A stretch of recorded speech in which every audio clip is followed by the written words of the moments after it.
Hello students, let us move to the next topic, that is the experimental proof for semi-conservative DNA replication.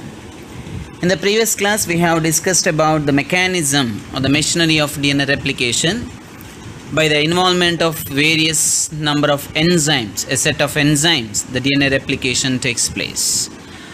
The experimental proof for semi-conservative DNA replication was given by Matthew Michelson and Franklin Stahl in 1958. So they used bacterial cells to explain the semi-conservative DNA replication, and they used a special medium for the culturing of bacterial cells. First, they grew the Escherichia coli cells in a medium containing NH4Cl with the N15. N15 is the heavy isotope of nitrogen as the only source for many generations. So when the bacterial cells were cultured in the medium with the N15 nitrogen, all the bacterial cells produced in that medium contained only the N15 in their DNA as a nitrogenous base.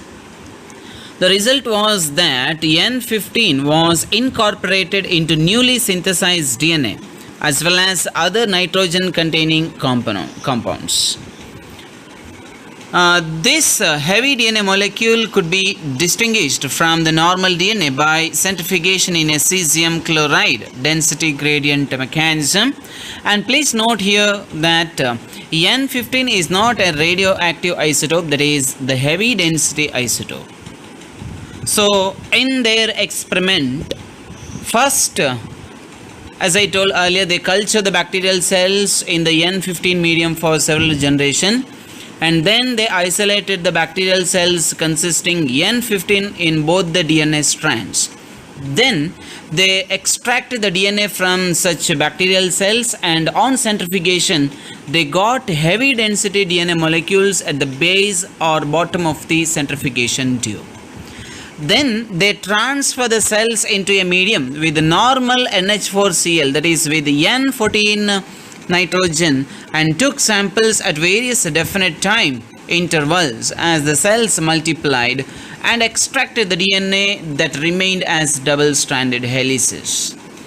The various samples were separated independently on cesium chloride gradients to measure the density of DNA.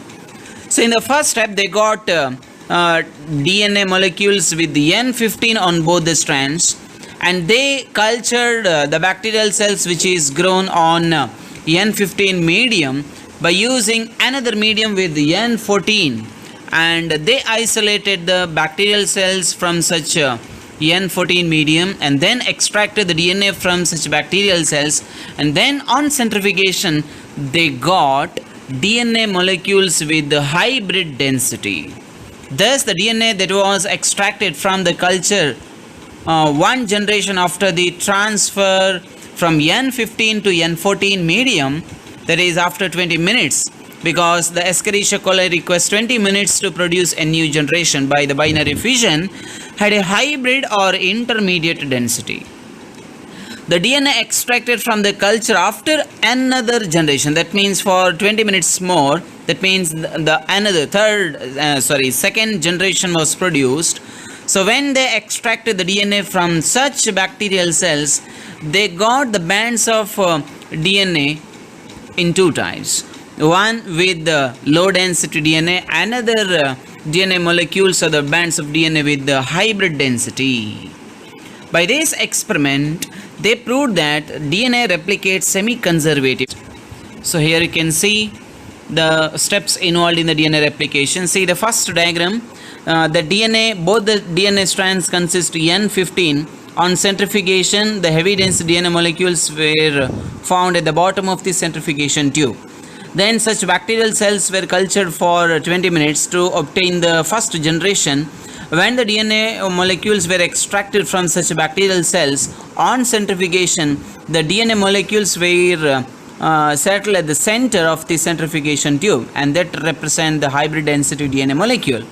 When the parental cells were cultured, that means the generation 1 bacterial cells were cultured for one more generation, total 40 minutes. When you consider the first parental generation, it becomes 40 minutes. So after 40 minutes, the bacterial cells were isolated and the DNA were extracted, and such DNA molecules were centrifuged.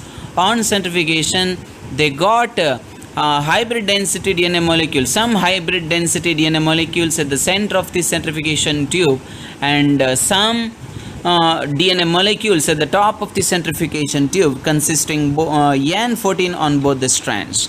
So this was an experiment conducted by two scientists, Matthew Michelson and Franklin Stahl, in their experiment.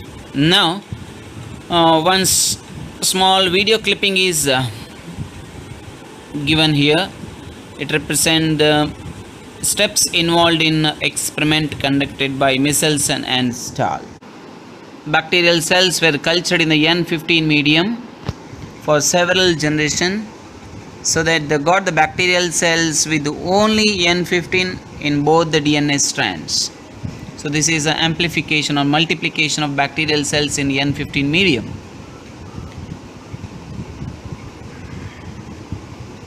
They collected such bacterial cells, and in the next step they introduced or they cultured such bacterial cells in the N14 medium.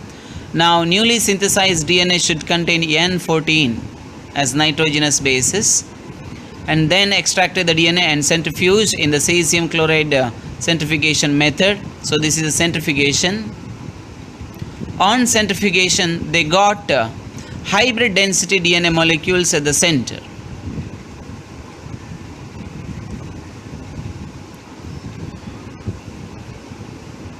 So here strand consisting N14 as nitrogenous base, and this is a DNA molecule with the N15. So this is a heavy density DNA molecule. So F1 generation DNA was hybrid, one strand with the N14, another strand with the N15. So here one N15 strand was retained, the another N14 strand was newly synthesized.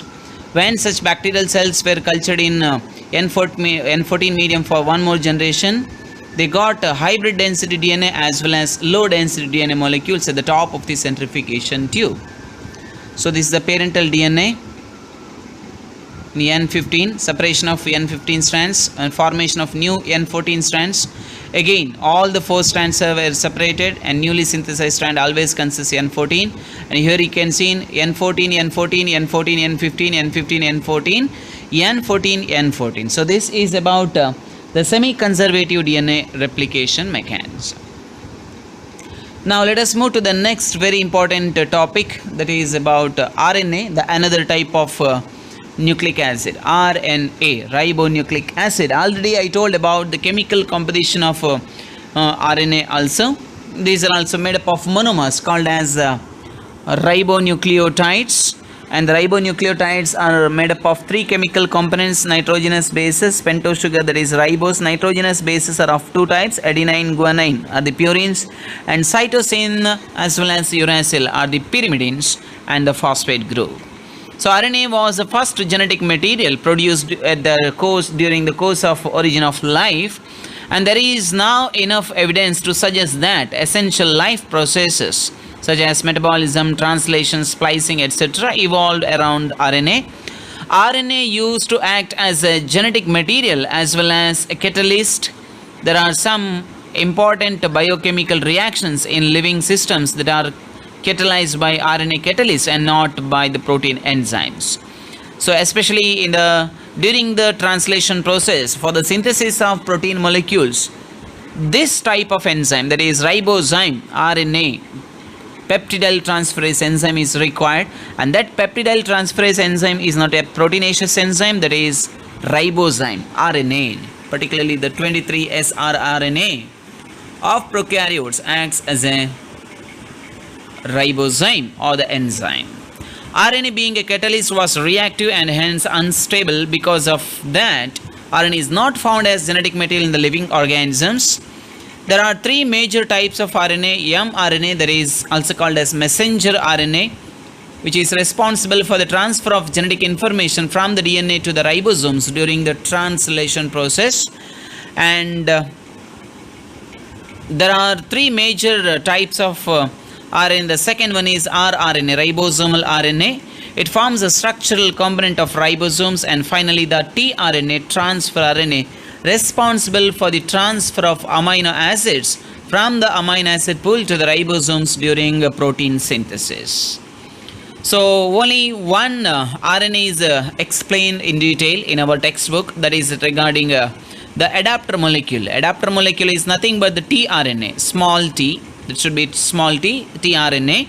It is also called as adapter molecule or the soluble RNA. The specialties, there are 20 types of amino acids coded by 61 type of codons. We will discuss about the codons later.